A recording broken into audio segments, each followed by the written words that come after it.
مفتی صاحب براہ مہربانی اس سوال کا جواب وضاحت سے دیں کہ قیامت کا میزان کہاں لگے گا، کیسے لگے گا قرآن و سنت کی روشنی میں؟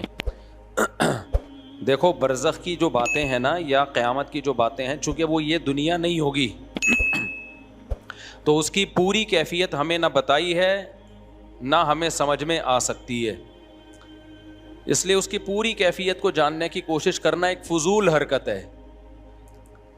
اب مثال کے طور پر جہنم کے اوپر جو پل ہوگا وہ بال سے زیادہ باریک ہوگا، تلوار سے زیادہ تیز ہوگا۔ وہ پل کیا ہے؟ وہی صراط مستقیم ہے جس پر آپ دنیا میں چلے ہو۔ اللہ اسی کو ایک صورت اور شکل دے کے پل پہ قائم کر دیں گے، پل بنا دیں گے۔ تو کیا اس کی مثال دی جا سکتی ہے دنیا میں؟ ظاہر ہے نہیں دی جا سکتی۔ تو جتنا ہمیں بتایا گیا ہے ہم اس پر ایمان لاتے ہیں، اور جو نہیں بتایا گیا ہم اس کی تفتیش میں نہیں جاتے۔ جو ہمارے کام کی چیز تھی وہ اللہ نے ہمیں بتا دی ہے۔ اس کی مثال ایسے ہے جیسے مشرکین نے پوچھا روح کیا چیز ہے؟ روح جو ہماری باڈی میں روح ہوتی ہے نا، جس کی وجہ سے ہم زندہ ہوتے ہیں، تو اللہ نے فرمایا قل الروح من امر ربی، اللہ کا ایک حکم ہے۔ اب یہ پورا ایکسپلین تھوڑی کیا اللہ تعالیٰ نے، اور اب سوال پیدا ہوتا ہے اللہ تو نے ہمیں پورا ایکسپلین تو کیا نہیں کہ روح کیا چیز ہوتی ہے، تو نے تو کہہ دیا میرا حکم ہے بس۔ آگے اللہ نے اس کا جواب دیا ہے، روح کا جواب پورا نہیں دیا، اس کا جواب دیا کہ میں نے پورا جواب کیوں نہیں دیا، ٹھیک ہے نا؟ اس اشکال کا اللہ نے جواب دیا وما اوتیتم من العلم الا قلیلا، اللہ کہتے ہیں ہم نے تمہیں علم بہت تھوڑا دیا ہے، علم ہے تمہارے پاس لیکن اتنا نہیں ہے جتنا تم سمجھ رہے ہو۔ تو جتنی تمہاری کیپیسٹی ہے دماغ کی، اس کیپیسٹی کے حساب سے اتنا جواب کافی ہے کہ روح اللہ کا ایک حکم ہے۔ جب وہ باڈی میں ہوتا ہے تو ہم زندہ ہوتے ہیں، باڈی سے نکلتا ہے تو ہم مر جاتے ہیں۔ اور عجیب بات ہے میڈیکل سائنس نے اتنی ترقی کر لی، اب تک وہ بھی روح کو یعنی زندگی اور حیات کو ایکسپلین نہیں کر سکی ہے۔ پتہ ہے آپ کو یہ بات؟ میڈیکل سائنس کا علم جو ہمارے پاس ہے، ڈاکٹروں کے پاس ہے، وہ بھی بہت تھوڑا ہے، اتنا تھوڑا ہے۔ یہ جو جینز کا علم ہے نا، جین جس میں ڈاکٹر گھسے ہوئے اندر، ایک جینیٹک سائنس کے ڈاکٹر نے مجھے بتایا آسٹریلیا میں کہ اس میں 2% کا تو ہمیں پتا چلا ہے، وہ بھی 100% نہیں، 98% کا تو کخ بھی پتا نہیں ہے۔ نہیں آئی میرا خیال ہے بات؟ جو ہم جب آدمی کے سیل کو توڑتے چلے جاتے ہیں نا، تو ہماری جو بنیادی اکائی ہے باڈی کی وہ سیل کہلاتی ہے نا، جس اینٹوں سے ہماری باڈی بنتی ہے۔ اس سیل میں ایک نیوکلیس ہوتا ہے، مرکزہ ہوتا ہے، جیسے انڈے میں نا، انڈا بھی سب سے بڑا سیل ہے، ایک سائٹوپلازم ہے، اس کے اندر زردی ہے جو نیوکلیس ہے۔ تو ایسے ہی ہماری باڈی کو بھی آپ توڑتے چلے جائیں گے تو ایک اکائی آئے گی، ایک یونٹ آئے گی جس کو سیل کہا جاتا ہے۔ پھر اس کو بھی آپ توڑیں گے تو نیوکلیس کے اندر بہت زیادہ فنٹر نہ بنے۔ تو ابھی تک زندگی ہی کو ایکسپلین نہیں کیا جا سکا یہ زندگی کیا چیز ہوتی ہے۔ میں آنکھوں سے دیکھ رہا ہوں، محسوس کر رہا ہوں، کانوں سے سن رہا ہوں، روبوٹ بھی دیکھتا ہے، محسوس نہیں کرتا ہے وہ۔ تو محسوس کرنے کا نام کیا ہے؟ حیات۔ یہ حیات کھوپڑی سے اوپر کی چیز ہے بھائی، یہ اسی کو اللہ نے کہا میرا حکم ہے۔ وَإِذَا سَوَّيْتُهُ وَنَفَخْتُ فِيهِ مِن رُوحِي، اللہ نے آدم کا پتلا بنایا، اللہ کہتے ہیں میں نے کہا میں نے اپنی روح پھونک دی، زندہ ہو گئے۔ یار مجھے ایک بات بتاؤ، جب انسان مرتا ہے تو پوری باڈی تو ویسے ہی ہوتی ہے، سب کچھ وہی پارٹس بنے ہوئے، تو ہل کیوں نہیں رہی ہے؟ آپ کہہ سکتے چونکہ دل نہیں حرکت کر رہا تو دل حرکت کرا دو اس کا۔ ماں کے پیٹ میں کیسے دل حرکت کرنا شروع کرتا ہے بھائی فرسٹ ٹائم؟ کسی کی سمجھ میں نہیں آتا۔ یہ ڈاکٹر کہتے ہیں کہ میں نے ڈاکٹروں سے پوچھا ہے، ہوائی باتیں نہیں کر رہا، کہ جب پہلی دفعہ ماں کے پیٹ میں بچے کا دل دھڑکتا ہے تو کیوں دھڑکتا ہے؟ پہلی دفعہ کس نے دھڑکایا؟ میڈیکل سائنس اس بات کو بیان کرنے سے اب تک عاجز ہے، سمجھتے ہو؟ دیکھو اب کیوں دھڑک رہا ہے اب تو ڈاکٹر بتا سکتے ہیں۔ ہمارے دماغ سے کرنٹ جاتا ہے، الیکٹریسٹی سے کام ہو رہا ہے۔ یہ اللہ کا شکر ہے یہ کرنٹ کے الیکٹرک والوں کے ہاتھ میں نہیں ہے، ورنہ اتنا دھڑکتا نہیں جتنا بل آتا۔ اور گیس پہ چل رہے ہوتے ابھی ہم سب، اب گیس بھی گئی تو سلنڈر لگائے ہوئے ہوتے دل دھڑکانے کے لیے ہم لوگوں نے۔ تو کچھ چیزیں اللہ نے اپنے ہاتھ میں رکھی کہ الیکٹرک والوں کے ہاتھ میں اللہ نے وہ چیزیں نہیں دی۔ پنکھا کے الیکٹرک کے ہاتھ میں، لیکن جو ہوائیں چلتی ہیں وہ کے الیکٹرک کے ہاتھ میں نہیں ہے۔ اس لیے ایسا نہیں ہوتا ہب سے لوگ مرنا شروع ہو جائیں، اللہ کہتے ہیں کہ میری ہوائیں بھی ہیں، ٹھیک، باہر نکل جا سین میں منجی ڈال کے لیٹ جا، منجی کا فائدہ یہ ہوگا نیچے سے بھی ہوا لگے گی. صحیح صحیح. مولٹی فوم والوں نے جو گدے بنائے اوپر سے لگے گی, نیچے سے نہیں لگے گی. تو مولٹی فوم کے گدے پہ جب آپ لیٹیں گے تو کے الیکٹرک والوں کے محتاج ہوں گے, وہ پنکھا چلائیں گے تو ہوا لگے گی, ادروائز نہیں. لیکن اگر آپ منجی پہ لیٹیں, چارپائیوں پہ لیٹیں, تو بھائی اس میں سے آٹومیٹیکلی جب ہوا چلے گی تو چاروں طرف سے آپ کو ہوا لگے گی. اس لیے اپنے آپ کو بہت زیادہ ان چیزوں کا محتاج نہ بناؤ, قدرتی ماحول میں رہنے کی عادت ڈالو. سمجھتے ہو کہ نہیں سمجھتے ہو؟ میں سعودی عرب میں 2 مہینے رہا, ایئر کنڈیشن ہی میں رہتے ہیں, میرا دماغ خراب ہو گیا وہاں پہ, میرا دماغ پھٹنے لگا. میں آیا گھر میں 2 مہینے بعد, جب میں آیا نا میں نے پنکھا چلا کے لیٹا یار, کھڑکیاں کھول دی کمروں کی. خدا کی قسم جو نیچرل میں مزہ ہے نا وہ آرٹیفیشل میں نہیں ہے. پتہ نہیں لوگ 24 گھنٹے اے سی میں پڑھتے کیوں نہیں ہیں, عجیب ذہنی کوفت ہونا شروع ہو جاتی ہے. عادی ہو گئے ہیں, ہم نے اپنے آپ کو عادی کیا ہی نہیں ایئر کنڈیشن کا. تو میں کیا کرتا ہوں, میں تو آتا ہوں, میں آیا, میں نے گھر کے چاروں کھڑکیاں مڑکیاں کھولی آرام سے. گھر ایسا بنایا کوئی کھڑکیاں کھول کے بے پردگی نہ ہو. آج کل گھر بھی اس طرح کے ہوتے ہیں کہ وہ کہیں نہ کھڑکی کھول سکتا ہے آدمی, نہ کہیں صحن میں لیٹ سکتا ہے. تو اس سے یہ جو نیچرل لائف ہے نا یہ سکون دیتی ہے انسان کو. پنکھے کی بھی اپنا مزہ ہے بھائی, اگرچہ پنکھا نیچرل نہیں ہے لیکن اس کو ڈنگ ڈنگ ڈنگ کی آواز کا اپنا مزہ ہے. ابھی تمہیں اگرچہ تم لوگ دین سننے کے آئے تھے لیکن تھوڑی سی باتیں بھی سن لو نا. میں جب جاپان گیا نا ابھی, تو مجھے جو کمرہ دیا ارشاد بھائی نے, وہ اس میں سردیاں تھیں تو پنکھا تو چلا نہیں سکتے تھے. اب ہیٹر چلاتے تو مجھے ہیٹر سے تکلیف ہوتی ہے. یہ جو ہیٹر ہوتا ہے نا ایئر کنڈیشن میں, جو ہیٹر بھی چلتا ہے نا, یہ عذاب ہے. یہ گیس کا ہیٹر بھی ایک عذاب ہے. لکڑیوں کی آگ بھی ہم نے تاپی ہے, اس میں وہ ٹینشن نہیں ہوتی جو گیس کے ہیٹر میں ہوتی ہے. پتہ ہے آپ کو, لکڑیوں کی آگ جلا دو نا کمرے میں, اس سے جو ہیٹ ملتی ہے اس سے آدمی اسٹریس ڈپریشن میں نہیں جاتا. یہ جو گیس کا ہیٹر ہے نا یہ عجیب سی چیز ہے یہ. تو میں نے کہا بھائی ہیٹر نہیں چلاؤ, نہ اے سی والا ہیٹر چلاؤ اور نہ گیس والا. اب سردی بہت ہے تو ڈبل رضائی لے لیں گے ہم, کوئی بات نہیں. اب جب ڈبل رضائی لے رہے ہیں تو اب پنکھے بھی نہیں چل رہے, ہیٹر بھی نہیں چل رہا, کچھ بھی نہیں, تو آواز, اب کوئی ذرا سا ٹھک ہو آواز آتی ہے. ساتھ میں ان کے بچے تو بات چیت کریں گے, شور شرابہ کریں گے, نیند ہی نہیں آ رہی. تو میں نے کیا کیا, میں نے کہا مجھے تو پنکھا چلانا ہے. پنکھا تھا ہی نہیں, سوری, جاپان میں سرد علاقوں میں تھوڑی پنکھے. تو میں نے کیا کیا, میں نے کہا یار یوٹیوب ہر بیماری کا علاج ہے, مجھے چاہیے پنکھے کی کڑنگ کڑنگ آواز. ہم تو عادی ہیں اس کے کڑنگ کڑنگ آواز سے, گڑنگ گڑنگ ایسے. پنکھا جتنا بیکار ہوگا نا اتنا اچھی لوری سناتا ہے. پنکھا جتنا خراب ہوگا نا, کڑنگ گڑنگ گڑنگ گڑنگ ایک فریکوینسی کے ساتھ وہ گڑنگ گڑنگ کرتا ہے, اس کا اپنا مزہ ہے یار. بچپن یاد آتا ہے, بچپن یاد آتا ہے. پہلے بڑے آڑے ترچے پنکھے ہوا کرتے تھے نا, گڑنگ گڑنگ گڑنگ گھوم رہے ہوتے تھے, لگتا تھا یہ ہم پہ گر جائے گا. اور ایک دفعہ میں نے پنکھا گرتا ہوا بھی دیکھا ہے. پنکھا ایسے کھڑا ہوا تھا, گڑنگ گڑنگ گڑنگ گھومنے کا بھی گرے گا, وہ گر گیا تھوڑی دیر میں. خیر بچ گئے ہم. تو میں نے کیا کیا, یوٹیوب پہ لکھا فین وائس فار سلیپنگ, تو یوٹیوب پہ آ گئی پنکھے کی آواز. میں نے لگایا زور سے, گہری. اب شور شرابہ اور مجھے تھوڑی دیر یہ تصور ہوتا ہے کہ یہ یوٹیوب پہ اوریجنل نہیں ہے, لیکن 5 سے 10 منٹ کے بعد نا آپ کو لگے گا واقعی پنکھا چل رہا ہے. تو اب وہ شور بھی کر رہے ہیں, باتیں بھی کر رہے ہیں, میری صحت, میں سمجھ رہا ہوں پنکھا چل رہا ہے. یہ یوٹیوب پہ ڈالا اس لیے ہے. اور نیچے لوگوں کے کمنٹس کے, جب سے ہم نے یہ پنکھا چلایا نا یوٹیوب, گوروں کے کمنٹس تھے کہ مزے کی نیند آ رہی. اچھا اس میں پھر ایسی ویڈیوز میں بارش ہو رہی ہے, بعض دفعہ بارش میں بھی بڑا سکون ملتا ہے. بارش ہو رہی ہو نا, تھڑا بجلی کڑک رہی ہے, بڑی گہری نیند آتی ہے. نیچرل ہے, ایک نیچرل ماحول پیدا ہو جاتا ہے. تو میں تو نیچر سے لو کرنے والا آدمی ہوں, مجھے نیچر سے محبت ہے. تبھی تو شادیاں کی ہوئی ہیں, مرغیاں پالی ہوئی ہیں, یہ سب نیچر ہے. تم لوگ کو لینڈ کروزر ہو رہی ہے, یہ نیچر نہیں ہے ریوو, یہ ضرورت ہے. نیچر یہ ہے کہ بکری کا دودھ, مرغیاں, بیگم, بچے, پنکھے, گڑنگ گڑنگ. گڑنگ بھی نیچر نہیں ہے لیکن پرانا زمانہ تو یاد آتا ہے نا, صحیح ہے نا. ایئر کنڈیشن نیچر نہیں ہے, کمبل نیچر نہیں ہے, رضائی صدیوں سے انسان, میں کمبل میں نہیں سوتا کبھی.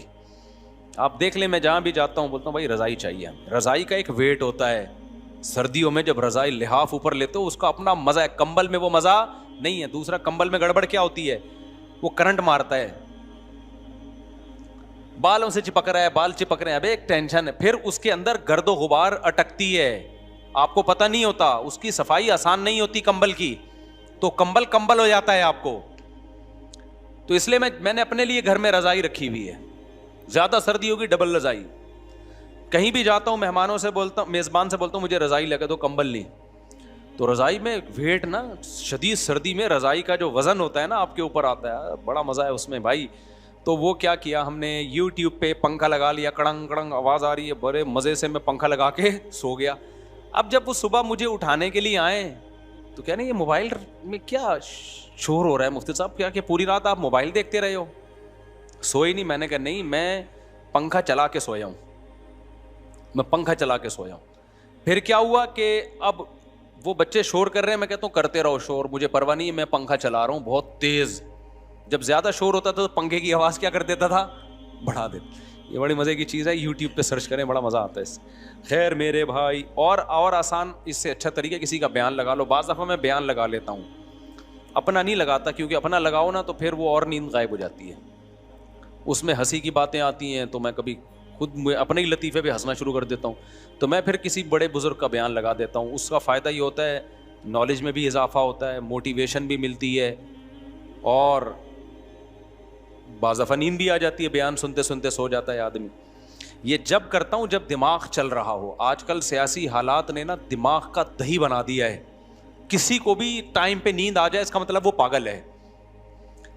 ادھر سے فوج کے خلاف بیان, ادھر سے پی ٹی آئی کے خلاف بیان, ادھر سے جے یو آئی کے خلاف بیان, ادھر سے مسلم لیگ کے خلاف بیان, ادھر سے مسلم لیگ کا زرداری کے خلاف بیان. ویڈیوز بھی دیکھ رہے ہیں, صحافیوں کو بھی سن رہے ہیں, ادھر کی سنو ادھر, اتنا دماغ کی دہی ہو جاتا ہے. پھر میں بند کر دیتا ہوں, دفع کرو یار, ایسی کی تیسی, ہم اگلے کی ٹینشن اپنے اوپر کیوں لیں. تو اس کے لیے پھر رات کو پنکھا چلانا بولو ضروری. تو پھر پنکھا چلا کے سوئے. جب بھی ایسے ٹینشن ہونا بیان لگا دو یا پنکھا چلاؤ. تو خیر کہاں سے کہاں بات چلی گئی. تو میں جو سوال پوچھا تھا کہ بہت ساری چیزیں ہماری مینٹل لیول سے اوپر کی ہیں, تو ہمیں آخرت کی جو باتیں بتائی گئی ہیں, ترازو بھی لگے گا, اس ترازو کی کیفیت کیا ہوگی. ایسے کوئی فرشتہ یوں کر کے بٹے لے کے بیٹھا ہوا ہوگا ترازو کے, یا کوئی ڈیجیٹل ترازو ہوگا, کیا ہوگا یہ ہمیں اب بتایا تو گیا. ترازو کے ایک پلڑے میں گناہ رکھے جائیں گے, ایک پلڑے میں نیکیاں رکھی جائیں گی. بس ہماری فہم کے مطابق بات کی گئی ہے. دیکھو ترازو تو یہ بھی ہے جو آج کل تھرمامیٹر بھی تو ایک ترازو ہے نا, جو ٹیمپریچر کو ناپتا ہے. اب 1400 سال پہلے کسی کو بتایا جائے کہ ایک ترازو ایجاد ہوگا 1400 سال کے بعد جو بخار کو ناپے گا کہ کتنا ہے, تو کسی کی سمجھ میں آتی ہے یہ بات کہ بخار کے ایک پلڑے میں لا کے رکھیں گے؟ نہیں بھائی, ایک جو پارا ہے نا, پارا وہ زبان کے نیچے رکھا جائے گا, وہ بتا دے گا. تو اعمال کیسے تولے جائیں گے اس کی حقیقت اللہ جانتا ہے. تو اللہ نے ہمیں جو جتنا بتا دیا ہم اس پر ایمان رکھتے ہیں. پوری کیفیات نہ ہمیں معلوم ہے, نہ ہمیں ان چیزوں میں پڑھنے کی ضرورت. جو چیز ہماری پریکٹیکل لائف سے جس کا تعلق تھا اتنا اللہ نے ہمیں بتا دیا, اور آگے ہم جانے کی کوشش کریں گے. تو اللہ نے کہا وما اوتیتم من العلم الا قلیلا, تمہیں اللہ نے نالج بہت کم دی ہے. نالج کا مطلب کیپیسٹی تمہاری نالج کی بہت کم ہے, اس سے آگے بڑھنے کی کوشش مت کرو. یہی اللہ کے بارے میں بھی, اللہ عرش پر ہے, علم اور قدرت کے لحاظ سے ہر جگہ ہے. کیسے ہے بھائی ہمیں نہیں پتا, اس میں ہم جا نہیں سکتے آگے. اچھا بھائی مفتی صاحب, طلاق کے بعد عدت کے دوران عورت کو نکاح کا پیغام بھیجنا جائز ہے یا نہیں؟ حرام ہے بالکل. نیز طلاق کے بعد عورت کی کتنے مہینے عدت ہوتی ہے؟ 3 مینسز. عورت کو 3 مینسز آ کے ختم ہو جائیں گے نا تو اس کی عدت پوری ہو جاتی ہے. اور اگر کوئی ایسی عورت ہے جس کو مینسز آنا بند ہو گئے ہیں, عمر زیادہ ہو گئی ہے, تو پھر 3 مہینے. اور اگر وہ پریگننسی میں تھی, پریگننٹ تھی, تو بچے کی ولادت. یہاں میں ایک اور مسئلہ بیان کرتا چلوں. آج کل ایتھیس لوگوں نے ایک بڑا مسئلہ اٹھایا ہوا ہے کہ اسلام نابالغ بچی کی شادی کی بھی اجازت دیتا ہے, اور اس کو بڑا تماشا بنا کے پیش کر رہے ہیں. ہمارے کچھ اسکالرز ان کا جواب دے رہے ہیں, مگر وہ جواب غلط جواب دے رہے ہیں. اگرچہ ان کی نیت اچھی ہے ان اسکالرز کی, اسلام کا دفاع کر رہے ہیں, لیکن وہ دفاع میں اسلام کے حکم کو بھی چینج کر رہے ہیں وہ. اور ایک مشہور جہلم کے صاحب ہیں, وہ بیچاروں کو قرآن کا پتہ وتا ہے نہیں, انہوں نے ترجمہ ہی غلط کر دیا قرآن کی آیت کا. تو سورہ طلاق میں اللہ تعالیٰ نے 28ویں پارے میں نابالغ بچی کی شادی کا باقاعدہ ذکر کیا ہے. واللائی یئسن من المحیض من نسائکم ان ارتبتم فعدتہن ثلاثۃ اشہر واللائی لم یحضن. اللہ فرماتے ہیں جو عورتیں جن کو حیض آنا بند ہو گیا ہو، ان ارتبتم اگر تم شک میں ہو. وہ جہلم والی سرکار نے ارتبتم ہی کو غلط مطلب کر دیا اس کا. اگر تم شک میں ہو کہ ان کی عدت کیسے پوری ہوگی تو اللہ کہتے ہیں 3 مہینے ہیں. واللائی لم یحضن. اسی طرح جن عورتوں کو ابھی تک حیض آیا ہی نہیں ہے ان کی عدت بھی کتنی ہے؟ 3 مہینے. تو جن کو حیض آنا شروع ہی نہیں ہوتا وہ نابالغ ہی ہوتی ہیں اور کچھ اور نہیں ہوتی. تو یہ کوئی فقہ حنفی کا نہیں ہے، یہ چاروں اماموں کی یہی رائے ہے اس بارے میں. چاروں اماموں کا اتفاق ہے کہ نابالغ بچی کی اگر شادی ہوئی تو ہو جائے گی. سمجھ میں آ رہی ہے بات کہ نہیں آ رہی؟ تو آپ ملحدین کو جواب دینے کا وہ طریقہ اختیار نہ کریں جس سے اسلام ہی کی لمٹ کراس کر دیں آپ. اس کی بالکل ایسے مثال ہے، یعنی جن لوگوں نے ملحدین کو جواب دے رہے ہیں نا، کہہ رہے ہیں نہیں یہ اس سے نابالغ بچی مراد نہیں ہے، اس سے تو وہ بالغ ہے جس کو ابھی حیض آنا شروع ہی نہیں ہوا ہو. ایسا نہیں ہے، اس سے وہ بچی مراد ہے جس کو ابھی حیض آنا شروع نہیں ہوا. باقی سے اعتراض کا جواب کیا وہ میں ابھی دیتا ہوں. بہت آسان جواب ہے اس کا، اتنی زیادہ راکٹ سائنس نہیں ہے اس کے جواب میں. وہ جواب میں ابھی دیتا ہوں آپ کو. یہ بالکل ایسا ہی ہے جیسے جب غیر مسلموں نے اسلام پہ اعتراض کیا نا، 4 بیویاں اسلام میں اجازت ہے، تو بعض اسکالر نے، غامدی صاحب نے کیا کیا، ایکچولی کر کے اس 4 بیویوں کا ہی بیڑا غرق کر دیا. ایکچولی وہ تو اس وقت اجازت دی گئی تھی جب مرد بہت جنگوں میں تھوڑے رہ جاتے تھے، عورتیں بہت ہوتی تھی خاص اسپیسیفک صورتوں میں، ادروائز یہ کوئی قابل تعریف نہیں ہے. حالانکہ یہ جواب غلط ہے.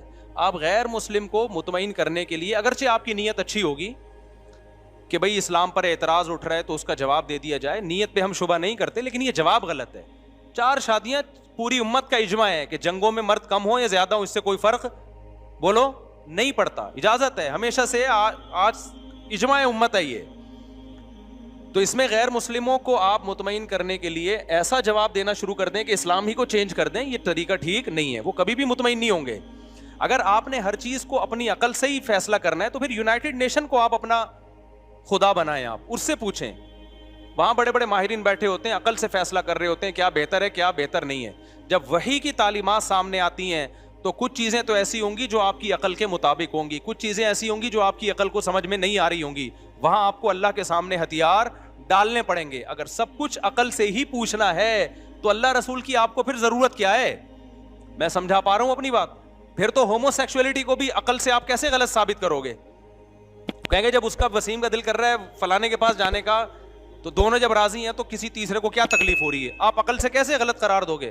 اور ہو سکتا ہے 100 سال کے بعد جا کے نا جب یہ ہومو سیکسولیٹی سوسائٹی میں بہت عام ہو جائے گی تو یہی اسلام جس نے ہومو سیکسولیٹی کو حرام قرار دیا ہے، یہی حرام قرار دینا ہی دنیا کی نظر میں اسلام کے لیے ایک عیب بن جائے گا کہ دیکھو ایک چیز اتنے لوگ کر رہے ہیں، خوش ہیں، ان کی ڈپریشن دور ہو رہی ہے، اسٹریس دور ہو رہی ہے، اسلام بلا وجہ ان کو کیوں روک رہا ہے؟ اس میں کیا خرابی ہے؟ تو آپ کیسے ثابت کرو گے کیا خرابی ہے؟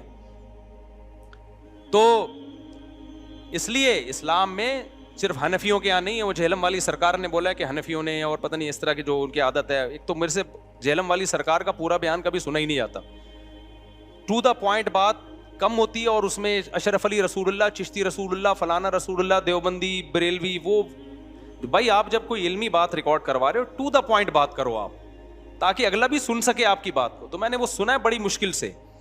تو اس میں جہلم والی سرکار نے ترجمہ بھی غلط کیا ہے، اور جو چیز ان کی مرضی کے خلاف ہوتی ہے وہ حنفیوں کے کھاتے میں ڈال دی جاتی ہے کہ حنفی یہ کہتے ہیں، حالانکہ حنفی نہیں کہہ رہے ہوتے، سبھی کہہ رہے ہوتے ہیں. تو یہ اجماعی مسئلہ ہے کہ نابالغ بچی کی شادی بھی کیا ہے؟ جائز ہے. ہاں قابل تعریف نہیں ہے. اب میں اس کی ایک الزامی جواب دیتا ہوں. دیکھو نابالغ بچی ہو یا بالغ بچی ہو، رخصتی کے قابل اگر اس کی باڈی ہے، مینٹلی اور فزیکلی وہ اس قابل ہے کہ شوہر اسے ہم بستری کر سکے، تو لڑکی بالغ ہو یا نابالغ ہو دونوں کی رخصتی جائز ہے. اور اگر لڑکی کی فزیکل گروتھ نہیں ہوئی ہے یا مینٹلی گروتھ نہیں ہوئی ہے تو چاہے بالغ ہو یا نابالغ ہو دونوں صورتوں میں اس کی رخصتی ناجائز ہے. سمجھ میں آ رہی ہے؟ رخصتی کا مدار اس پر ہے کہ لڑکی فزیکلی ہم بستری کے لائق ہوئی ہے اور مینٹلی اس قابل ہوئی ہے کہ نہیں ہوئی ہے. اگر وہ فزیکلی اور مینٹلی اس قابل نہیں ہے تو پھر اس کی رخصتی کرنا ناجائز ہے، حرام ہے. اس کی مثال ایسے ہے کہ 4 سال کی بچی دنیا میں کوئی اسکالر ایسا گزرا ہے جس نے قرآن کی اس آیت کا ریفرنس دے کے یہ کہا ہو کہ اس کی شادی جائز ہے یا اس کی رخصتی جائز ہے؟ کوئی گزرا ہے ایسا دنیا میں؟ نہ ابو حنیفہ نے کہا، نہ امام شافعی نے کہا، نہ امام بخاری، کسی نے بھی نہیں کہا۔ جائز ہونا تو ایک لا بیان کیا ہے نا، لا۔ اب امپلیمنٹ اس کا کس پر ہوگا؟ بھائی اس کا ولی ہے، اس کے رشتہ دار ہیں، وہ دیکھیں گے اس میں فائدہ بھی ہے یا نہیں ہے۔ اس کی ایک مثال دوں کہ جب بھی کوئی ایتھیس آپ سے یہ کہا کرے نا کہ اسلام میں نابالغ بچی کی شادی جائز ہے، آپ اس سے کہا کرو کہ یونائٹڈ نیشن کی نظر میں 18 سال کی لڑکی کی شادی 90 سال کے بڈھے سے جائز ہے۔ یونائٹڈ نیشن میں ہے کہ یہ شادی ناجائز ہے؟ بولو نا۔ میں نے یورپ میں 90 سال کے بڈھوں کے ساتھ 18 سال کی لڑکیوں کو دیکھا ہے گھومتے ہوئے، اور وہاں گھومنے کا مطلب کیا ہوتا ہے؟ ریلیشن بھی ہے ان کا، ہوٹلوں میں رات گزارتے ہیں۔ یونائٹڈ نیشن کی نظر میں یہ اللیگل ہے یا لیگل ہے؟ بولو نا۔ لیگل ہے۔ ایتھیس بھی کہے گا لیگل ہے، کیوں؟ اس کی پرسنل لائف ہے۔ لیکن اگر کوئی 18 سال کی لڑکی ہم سے پوچھے کہ 90 سال کے بڈھے سے میں شادی کر رہی ہوں اور یہ کہے کہ جائز ہے، تو ہم اس کو مشورہ دیں گے کہ کر لو؟ کہیں گے جائز ہونے کا مطلب یہ تھوڑی ہے کہ کرو یہ کام، کرو جب تمہیں کیا ہو، اس میں فائدہ ہو۔ تم 18 سال کی ہو، 30 سال کے آدمی سے کر لو، 35 سال کے آدمی سے، تمہارا دماغ خراب ہے، تم 90 سال کے بڈھے سے شادی کر رہی ہو۔ پھر بھی اگر وہ کر رہی ہے، اس کا مطلب یہ ان کا پرسنل معاملہ ہو سکتا ہے اس 90 سال کے بوڑھے میں اس کو کچھ وراثت نظر آ رہی ہو کہ اس کا انتقال ہونے والا ہے، یا یہ مہر تگڑا دے رہا ہے۔ تو اسلام نے نابالغ بچی کی شادی کو جائز قرار دیا، ترغیب نہیں دی ہے، ترغیب بلوغت کے بعد ہے۔ جائز کیوں قرار دیا؟ بعض دفعہ بچی کی گروتھ اتنی زبردست ہوتی ہے کہ 13-14 سال کی بچی دیکھنے میں 18-20 سال کی لگ رہی ہوتی ہے۔ باپ کو یہ خطرہ ہوتا ہے کہ اگر میں نے بلوغت تک انتظار کیا، یہ دیکھنے میں انٹی لگے گی، اور یہ گراؤنڈ ریئلٹی ہے، مشاہدے پر مبنی حقیقت بیان کر رہا ہوں میں، یہ مشاہدہ ہے۔ اور اس کو حیض آنا شروع نہیں ہوتا، لیکن وہ مینٹلی بھی ہم بستری کے قابل ہوتی ہے، اور یعنی شوہر کے ریلیشن کے قابل، اور فزیکلی بھی قابل ہوتی ہے، اس میں کوئی حرج۔ اور باپ کو یہ خطرہ ہوتا ہے کہ اگر میں نے ابھی اس رشتے کا انکار کیا تو بعد میں یہ رشتہ اس جیسا رشتہ نہیں ملے گا مجھے۔ تو جب وہ مینٹلی بھی اس قابل ہے، فزیکلی بھی اس قابل ہے، وہ بھی راضی ہے، باپ بھی راضی ہے، تو کسی ملحد کو کیوں تکلیف ہو رہی ہے بھائی؟ اس سے ملحد کو تکلیف اس لیے ہو رہی ہے کہ ان لوگوں کا اپنا خاندانی نظام ہو گیا تباہ و برباد۔ ان کی نظر میں اچھے رشتوں کی کوئی ویلیو نہیں ہے۔ اسلام میں اچھے رشتے کی بڑی ویلیو ہے۔ اور تمام علماء جو نابالغ بچی کے نکاح کی بات کرتے ہیں نا، اور اس نابالغ سے وہ نابالغ جو مینٹلی اور فزیکلی ہیلدی ہو چکی ہو، سمجھتے ہو کہ نہیں؟ یہی وجہ ہے کہ امی عائشہ کا نکاح 6 سال میں ہوا، رخصتی 6 سال میں نہیں ہوئی ہے، رخصتی 9 سال میں، کیونکہ بالغ ہو چکی تھی، مینٹلی بھی اور فزیکلی بھی بالغ ہو چکی تھی، وہ ہو چکی تھی، اس لیے 9 سال میں۔ اور اگر حضرت ابو بکر دیکھتے کہ یہ 9 سال میں ان کی گروتھ نہیں ہوئی ہے تو وہ نہ کرتے رخصتی، کیونکہ مدار اس پر نہیں ہے کہ بالغ ہو چکی ہے کہ نہیں ہو چکی ہے، مدار اس پر ہے کہ اس کی جو جسمانی اور مینٹلی جو ہیلتھ ہے، اس ذہنی اور جسمانی نشو و نما، اس میں وہ میچور ہو چکی ہے کہ نہیں ہو چکی ہے۔ کتنی لڑکیاں 18 سال کی عمر میں بھی ہم کہتے ہیں ان کی شادی نہ کرو۔ اب کوئی ماں باپ یہ کہیں کہ اللہ تعالیٰ نے تو اجازت دی ہے جلد شادی کی، ہم کہتے ہیں جی ہے، اوور آل اجازت ہے، لیکن آپ کی بچی مینٹلی جو ہے نا وہ سسرال کو ابھی نہیں سنبھال سکتی۔ تبھی تو میں کہتا ہوں بچی بالغ ہوتے ہی شادی کرو، بشرطے کہ آگے آپ کو سسرال ایسا مل رہا ہو جو اس کو بچوں کی طرح رکھے، اس پر وہ ذمہ داریاں نہ ڈالے جو ایک بڑی میچور عورت کی ذمہ داریاں ہوتی ہیں۔ میں نے جب بیان کیا تھا نا بچی کی بالغ ہوتے ہی شادی کر دو، تو ایک صاحب نے کہا بالغ ہوتے ہی شادی کر دیں گے، سسرال تو بڑے ظالم بھی نکلتے ہیں اور اس کے جوڑ کا رشتہ بھی نہ ملے تو ہم کیسے کر دیں؟ میں نے کہا بھائی جوڑ کا رشتہ نہ ملے نا تو 40 سال میں بھی نہیں کرو۔ یہ جو ہم کہتے ہیں کہ بچی کے بالغ ہوتے ہی شادی کر دو، یہ جب ہے جب جوڑ کا رشتہ ملے۔ تو اب میں بات کو سمیٹ رہا ہوں، اسلام میں نابالغ بچی کی شادی جائز ہے، قابل تعریف بولو نہیں ہے۔ جائز کیوں ہے؟ بعض دفعہ ضرورت ہوتی ہے، ضرورت یہ ہوتی ہے کہ آپ کو یہ خطرہ ہوتا ہے کہ اگر یہ اتنا بہترین رشتہ ہے خاندان کا یا خاندان سے باہر کا کہ ہم نے انکار کر دیا نا تو یہ رشتہ ہاتھ سے نکل جائے گا. جیسے حضرت ابو بکر رضی اللہ تعالی عنہ اگر سید الانبیاء کا رشتے کا انکار کر دیتے اپنی بیٹی کے لیے, عین ممکن ہے بعد میں وہ نکاح نہ ہوتا, تو ابو بکر کو اپنی بیٹی کے لیے محمد صلی اللہ علیہ وسلم جیسا ملتا پھر بعد میں, کیونکہ رشتے میں پلٹتا رہتا ہے ذہن انسان کا.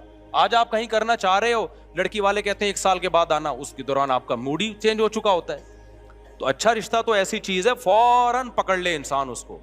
اور اسلام نے لڑکی کے بارے میں حکم دیا ہے کہ غیر کفو میں نکاح نہ کیا جائے. غیر کفو کا کیا مطلب؟ لڑکا لڑکی کے پیرالل ہو یا اس سے بہتر ہو. تو یہ ہمیشہ میسر نہیں ہوتا. اب ملحد لوگوں کا تو کوئی خاندانی نظام ہی نہیں ہے, ان کے یہاں باپ ہو تو بھی ٹھیک ہے, باپ نہ ہو تو بھی ٹھیک ہے, فیملی سسٹم ہی تباہ ہو گیا. تو اسلام کی نظر میں فیملی سسٹم کی بہت ویلیو ہے. تو آپ اسلام پہ اعتراض اسلام کے سسٹم کو سامنے رکھ کے کریں, اپنے سسٹم کو سامنے رکھ کے کریں گے تو سمجھ میں نہیں آئے گا آپ کے. تو اسلام کے سسٹم کو سامنے رکھ کے کرو گے تو پھر 4 شادیاں بھی سمجھ میں آئیں گی. پھر یہ بھی سمجھ میں آئے گا کہ اسلام نے نابالغ بچی کے نکاح کی اجازت کیوں دی ہے, اور رخصتی کی اجازت اس وقت دی ہے جب فزیکلی وہ اس قابل ہو کہ رخصتی کے قابل ہو, ادروائز اس کی اجازت نہیں ہے. اور پھر یہ بھی ہے کہ اگر کسی قوم میں, یہاں بھی فقہا نے لکھا ہے کہ اگر یہ پتہ چل جائے نا کہ باپ نے نابالغ بچی کا نکاح کیا ہے, اس میں بچی کا فائدہ نہیں دیکھا, بچی کا فائدہ نہیں دیکھا, تو وہ نکاح ہی کا لدم ہے. کیونکہ یہ بچی کے فائدے کے لیے اسلام نے اجازت دی ہے نا بھائی, بچی کے فائدے کے لیے اجازت دی ہے کہ بھائی اگر دیر کر دی تو ایسا نہ ہو اچھا رشتہ ہاتھ سے نکل جائے. لیکن اگر قرائن سے پتہ چل گیا کہ باپ نے بچی کا فائدہ نہیں دیکھا, کیونکہ بعض گاؤں دیہاتوں میں ایسا ہوتا ہے لڑکیاں بیچ رہے ہوتے ہیں, بڈھے بڈھوں کو بیچ رہے ہوتے ہیں, تو اگر ایسا کہیں ثابت ہو جاتا ہے تو وہ نکاح کا لدم ہے. سمجھتے ہو کہ نہیں سمجھتے؟ کیونکہ اس میں نابالغ کے تو احکام اسلام میں بہت سخت ہیں. مثال کے طور پر دیکھو, باپ نے کیا کیا, نابالغ بچے کا متولی کون ہے؟ باپ ہے. علماء کا اجماع ہے کہ باپ بچے کو جو ہدیہ ملے گا نا وہ باپ لے سکتا ہے, کیونکہ اس میں بچے کا کیا ہے؟ فائدہ. باپ کے قبضے سے بچے کا قبضہ شمار ہوگا, یعنی باپ اس کی طرف سے قبضہ کر سکتا ہے. لیکن بچے کی طرف سے باپ صدقہ نہیں کر سکتا بچے کی رقم میں سے, کیونکہ صدقے میں دنیا کا نقصان ہو رہا ہے, آخرت کا تو فائدہ ہے, لیکن دنیا میں کس کا نقصان ہو رہا ہے؟ بچے کا. تو بچے کے حق میں وہ تصرفات نافذ ہوں گے جس سے بچے کو فائدہ ہو رہا ہے. بچے کو جب نقصان ہو رہا ہے تو پھر وہ تصرفات نافذ نہیں ہوں گے. اور آسان مثال دیتا ہوں میں. باپ نے کیا کیا, بچے کے پاس مال ہے نا, باپ اس کا متولی ہے. اب کیا ہے, بچے کے پاس 1 کروڑ روپے ہیں, فار ایگزامپل اس کے بھائی مر گیا تھا, اس کی وراثت میں آئے یا کسی بھی طریقے سے آ گئے, یا کسی نے بچے کو ہدیہ دے دیا. اب علماء کہتے ہیں باپ جب بچے کی پراپرٹی خریدے گا نا, اس سے 1 کروڑ روپے کی پراپرٹی خرید لی, خرید تو سکتا ہے, بیچ نہیں سکتا, کیونکہ پراپرٹی رکھنے میں بچے کا فائدہ ہے, بیچنے میں کیا ہے؟ جب تک یہ ثابت نہ ہو جائے کہ اس پراپرٹی کے بیچنے میں 100% بچے کا فائدہ ہے. ایک بات. نمبر 2, غبن فاحش پہ خرید تو سکتا ہے, یعنی ایک پراپرٹی بہت سستی مل رہی تھی, کوڑیوں کے دام, باپ خرید سکتا ہے بیٹے کے لیے, لیکن بیٹے کی پراپرٹی مارکیٹ ویلیو سے کم پہ بیچے گا تو وہ کلدم ہوگا. وہ بیچنا وہ کیا ہوگا؟ وہ بے نافذ ہی نہیں ہوگی, کورٹ میں اس کے خلاف کیس ہو سکتا ہے, حکومت خود کیس کرے گی کہ بھئی یہ نابالغ بچہ تھا, تمہارا بیٹا تھا, تم نے اس کی پراپرٹی 1 کروڑ کی 50 لاکھ میں کیوں بیچ دی؟ جو خریدے گا نا اس سے پیسے واپس لے کے پراپرٹی بچے کے حوالے کر دی جائے گی. تو اس سے پتہ چلتا ہے کہ اسلام کے تمام احکام نابالغ بچے کے فیور میں جاتے ہیں. جو حکم بھی نابالغ بچے کے اگینسٹ جا رہا ہوگا, شریعت اس حکم کو کیا کر رہی ہے؟ بولو, کلدم. تو اسلام نے جو نابالغ بچے کی بھی شادی جائز ہے, بچی کی بھی جو شادی جائز قرار دی ہے نا, یہ بچے کے فیور میں ہوگی تو ہوگی, بچے کے اگینسٹ ہوگی تو نہیں ہوگی. تو بچے کے فیور میں کیا ہے؟ بچی بالغ ہو چکی, یعنی اگرچہ نابالغ ہے لیکن فزیکلی اور مینٹلی کیا ہو, وہ میچور ہو چکی ہو. نمبر 2, جہاں نکاح باپ کر رہا ہے اس میں دیکھا جائے گا بچی کا واقعی فائدہ ہے یا نہیں ہے. ایسا تو نہیں ہے پیسے لے کے, لالچ لے کے کہیں بچی کو بھیٹ چڑھا رہا ہے. اگر ایسا کوئی تصرف ہے تو پھر نافذ نہیں ہوگا. اور آسان مثال دیتا ہوں, نابالغ لڑکے کی بھی شادی جائز ہے. اب نابالغ لڑکے کے تمام امور کس کے ہاتھ میں ہوتے ہیں؟ باپ کے ہاتھ میں. اب کمال کی بات دیکھو, نابالغ بچے کی طرف سے باپ نکاح کو قبول کرے گا, لیکن طلاق باپ نہیں دے سکتا. نابالغ بچہ تو ویسے ہی نہیں دے سکتا کیونکہ اس میں اس کا نقصان ہے نا طلاق دینے میں. تو بچہ وہ تصرفات بچے کے اوپر نافذ ہوتے ہیں جس میں بچے کا فائدہ ہے. جن میں بچے کا نقصان ہے نا وہ بچہ بھی نہیں کر سکتا. نابالغ بچہ صدقہ نہیں کر سکتا. پتہ ہے آپ کو, اگر نابالغ بچہ آئے 10 11 12 سال کا, مجھے اپنی گھڑی گفٹ دے دے اور دل کی خوشی سے دے, 2 آدمی اس پر گواہ بھی ہوں, تب بھی شریعت میں وہ گفٹ میرے لیے حلال نہیں ہے. کیوں؟ اس تصرف میں بچے کا نقصان ہے. تو جس تصرف میں بچے کا نقصان ہوتا ہے بچہ وہ خود بھی نہیں کر سکتا, کیونکہ شریعت کہتی ہے ابھی یہ میچور نہیں ہے, ہو سکتا ہے بے وقوف بن کے کر رہا ہو یہ کام. سمجھ میں آ رہی ہے بات کہ نہیں آ رہی؟ تو اسی وجہ سے نابالغ بچے کا نکاح ہو گیا, اگر وہ طلاق دے گا تو طلاق بھی نافذ نہیں ہوگی, کیونکہ اس میں بچے کا کیا ہے؟ نقصان ہے. تو نابالغ بچے کو شریعت نے اپنے اوپر نقصان کا کنٹرول نہیں دیا, تو اس کے ماں باپ کو کہاں سے کنٹرول دے دیا؟ تو اس کی طلاق نافذ نہیں ہوگی. اب بچے کے بجائے باپ کا کنٹرول ہے نا اس پر, تو باپ بھی طلاق نہیں دے سکتا, اس لیے کہ آپ بچے کا نکاح تو کرا سکتے ہو, طلاق کا باپ کے پاس رائٹ نہیں ہے, کیونکہ نکاح میں بچے کا فائدہ ہے, طلاق میں بچے کا کیا ہے؟ نقصان ہے. تو باپ نکاح کرا دے گا اس کا اور بچے کی طرف سے قبول بھی کر لے گا, طلاق نہیں دے سکے گا باپ. تو جتنا اسلام نابالغ بچے بچیوں کو فیور کر رہا ہے نا, یہ ملحد لوگ اس کی خاک کے برابر بھی نہیں پہنچے ہیں, اور ان کا خاندانی سیٹ اپ ہی نہیں ہے, ان کی نظر میں نکاح کی ویلیو نہیں ہے, اچھے رشتوں کی ویلیو نہیں ہے, اس لیے اٹھا کے یہ صبح شام پھینکتے رہتے ہیں اسلام نے نابالغ بچے کی شادی کی اجازت دے دی, پھر کہتے ہیں 3 سال کی بچیوں کی شادی بھی جائز ہے, 4 سال کی بچیوں کی شادی بھی جائز ہے. اور بھائی پھر ہم تم سے سوال پوچھتے ہیں کہ 18 سال کی لڑکی جس کو تم کہتے ہو جائز ہے, 90 سال کے بڈھے سے بھی تو جائز ہے تمہارے مذہب میں. یونائٹڈ نیشن کی طرف سے یہ پابندی نہیں. 18 سال کی لڑکی میں نے دیکھی ہے یورپ میں 90 سال کے بڈھوں کے ساتھ, اس پہ تو کوئی ملحد انکار ہی نہیں کر سکتا. میں سمجھ رہا تھا یہ پوتی ہے اور یہ دادا ہیں اس کے, آپس میں گلے مل رہے تھے ایسے محبت سے. میں نے کہا یار کیا باپ بیٹی کا, لوگ خام خواہ میں کہتے ہیں اڑا اس میں جمع کرا دیتے, کسی نے کہا باپ بیٹی نہیں ہے, یا تو میاں بیوی ہیں یا گرل فرینڈ بوائے فرینڈ ہے. تو یونائٹڈ نیشن نے تو اس کو اللیگل قرار نہیں دیا. سمجھ میں آ رہی ہے بات کہ نہیں ہے؟ اس کی مرضی ہے. تو یہاں بھی ایسا ہی ہے. تو جب لڑکی قریب البلوغت ہے تو ماں باپ سے اچھا کوئی فیصلہ اس کے لیے نہیں کر سکتا. بعض دفعہ یہ خطرہ ہوتا ہے کہ بلوغت کا انتظار کیا تو رشتہ ہاتھ سے نکل جائے گا اور بچی پھر غیر کفو میں جائے گی, وہ اچھا خاندان نہیں ملے گا. تو اسلام میں چونکہ خاندان کی ویلیو ہے, مسلمان خاندانی ہوتے ہیں, کلچر اور خاندان کو اسلام بہت جو صحیح کلچر ہو اس کو بڑا پروموٹ کرتا ہے, تو اس لیے اسلام نے اجازت دی. بھائی بعض دفعہ یہ خطرہ ہوتا ہے کہ اچھا رشتہ ہاتھ سے نکل جائے گا, تو تعریف کے قابل نہیں ہے. نابالغ بچیوں کے نکاح کو اپریشیٹ نہیں کیا, ضرورت کی وجہ سے اس کو لیگل قرار دیا ہے اسلام نے, جہاں کبھی ضرورت پڑ سکتی ہے تو اس وجہ سے اسلام نے اس کو لیگل قرار دیا. جیسے 18 سال کی 90 سال کے بڈھے کی بھی ضرورت اس کو کبھی کبھار پڑ سکتی ہے, تبھی یونائٹڈ نیشن کہتی ہے کہ یہ کیا ہے؟ لیگل ہے. تو یہاں بھی ایسا ہی ہے. ہاں قابل تعریف نہیں ہے, یہی وجہ ہے کہ ہم کبھی بھی اس کو اپریشیٹ نہیں کرتے. بلکہ علماء نے لکھا ہے جن قوموں میں رواج ہے نابالغ بچیوں کی شادیوں کا, اگر وہاں دیکھ رہے ہیں کہ وہ اس کا نقصان ہو رہا ہے تو اس کے خلاف آواز اٹھانی چاہیے. سمجھتے ہو کہ نہیں سمجھتے؟ لیکن چونکہ اسلام میں ہے, ضرورت پڑنے پر اس حکم سے فائدہ اٹھایا جا سکتا ہے, تو لہذا اسلام پھر اس حکم کی علت بھی, احکام بھی بیان کرے گا کہ اگر ایسا ہو گیا ہے تو پھر اگر رخصتی کے بعد طلاق ہوئی ہے تو اللہ کہتے ہیں نابالغ بچی کو اگر طلاق ہوئی ہے تو پھر اس کی عدت کتنی ہے؟ 3 مینسز ہے, اور 3 مہینے ہیں. تو 2 چیزوں کو بیان کیا سورہ طلاق میں. وَأُولَاتِ اللہ تعالیٰ کیا فرماتے ہیں؟ وَاللَّائِي يَئِسْنَ مِنَ الْمَحِيضِ مِن نِّسَائِكُمْ, اللہ فرماتے ہیں وہ عورتیں جو حیض سے مایوس ہو چکی ہیں, یعنی بڑی عمر کی ہو گئی, حیض آنا بند ہو گیا. اِنِ ارْتَبْتُمْ, اگر تمہیں شک ہے کہ ان کو تو حیض آتا ہی نہیں ہے, ان کی عدت کیسے پوری ہوگی؟ اِنِ ارْتَبْتُمْ میں جہلم والی سرکار نے ڈنڈی مار دی. تو اللہ کہتے ہیں اِنِ ارْتَبْتُمْ, اگر شک ہے کہ ان کی عدت کیسے پوری ہوگی, تو اللہ فرماتے ہیں فَعِدَّتُهُنَّ 3 أَشْهُرٌ, ان کی عدت کتنی ہے؟ 3 مہینے. آگے اللہ نے فرمایا یہ تو وہ ہیں جن کو حیض آنا بند ہو گیا ہو, بوڑھی ہوں. اب ذرا ہم پیچھے کی طرف بھی آتے ہیں جن کو بھی حیض آنا شروع ہی نہیں ہوا. وَاللَّائِي لَمْ يَحِضْنَ, تو ان کی بھی یہی عدت ہے. بیچ کی عورتیں ہیں جو درمیانی عمر کی ہیں, ان کو اللہ نے سورہ بقرہ میں بیان کر دیا کہ ان کی عدت 3 قروء, 3 حیض ہے. تو صاف 2 اور 2 4 کی طرح, اس میں کوئی حنفی شافی کچھ بھی نہیں ہے. جہلم والی سرکار نے بلا وجہ ہر چیز میں اپنا بغض حنفیوں کے خلاف نکالنا, اور پتہ کخ بھی نہیں ہے. صحیح ہے نا. مفتی صاحب ملاقات کے بعد یہ ہو گیا بھائی عدت کے دوران نکاح کا پیغام بھیجنا بھی حرام ہے. صرف اتنا جائز ہے گول مول طریقے سے بات چیت کر سکتے ہو, گول مول جیسے کوئی عورت بیوہ ہو گئی تو آپ کہہ سکتے ہو کہ بھئی جب آپ کی عدت ختم ہو تو ایک اچھا رشتہ ہے، مراد آپ خود ہی ہو اس سے.